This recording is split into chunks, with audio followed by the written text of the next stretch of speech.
tu dois créer du contenu qui va t'amener, qui va présenter un maximum de qualité. OK? Bon, on ne viendra pas fou non plus avec la qualité, parce que si la qualité qu'on veut présenter vient nuire à la quantité qu'on amène, bien là, à ce moment-là, il faut se poser des questions. Moi, ce que je te suggère, ce qu'on enseigne à l'Académie, c'est d'utiliser du méga batching qu'on appelle. Et ça, bien, je ne te conseille pas de le faire au début. Je te conseille de faire déjà une dizaine, une quinzaine d'épisodes avant d'embarquer dans le mode méga batching, c'est-à-dire préparer, disons, 5, exactement comme dans le stretch dans lequel je suis présentement. Là, présentement, je suis en train d'enregistrer l'épisode 1 de 5 que j'enregistre aujourd'hui. Mais ce que j'ai fait, c'est que ce matin, j'ai fait mes plans d'épisode. En début d'après-midi, j'ai préparé mes grilles de 4C, donc mes fameuses grilles dont je te parle depuis le début de cet épisode-là. J'ai préparé mes grilles pour les 5 épisodes. Là, les 5 grilles sont devant mes yeux présentement. Et là, je suis en train d'enregistrer l'épisode 1, le premier épisode d'une série de 5 que je vais enregistrer en fin d'après-midi aujourd'hui.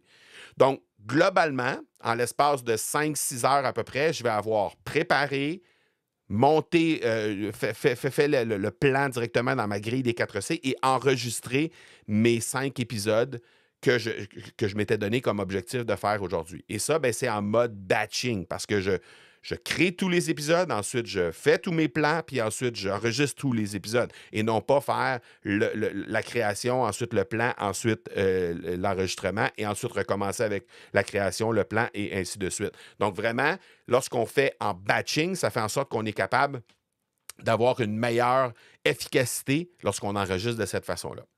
Alors ça, c'est créer du contenu de qualité en utilisant le batching notamment. Ensuite de ça, analyser les résultats. Ça, c'est la 5e étape que tu as à faire. Analyser les résultats, c'est extrêmement important. OK? Parce que, puis d'ailleurs, on va parler de ça dans les prochains épisodes. Là. Comme je l'ai dit, j'ai préparé les autres épisodes, donc je suis capable de te dire qu'il y a ça qui s'en vient. Soit à l'affût, parce qu'on va parler statistiques, analyse et tout ça dans les prochains épisodes. Donc, ça prend une certaine rigueur derrière l'analyse de ce que tu vas ressortir de tes épisodes de podcast. Et si tu réussis à mettre une certaine rigueur là-dedans, ce que ça va faire, c'est que ça va te permettre de pouvoir vraiment avoir une vue d'ensemble d'un épisode par rapport à l'autre et bien, réaliser qu'il y a peut-être certains types de contenus qui fonctionnent mieux, peut-être certaines thématiques qui fonctionnent mieux.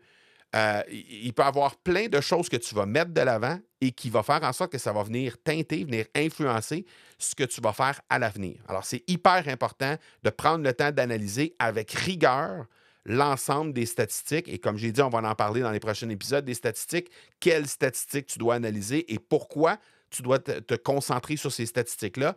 Mais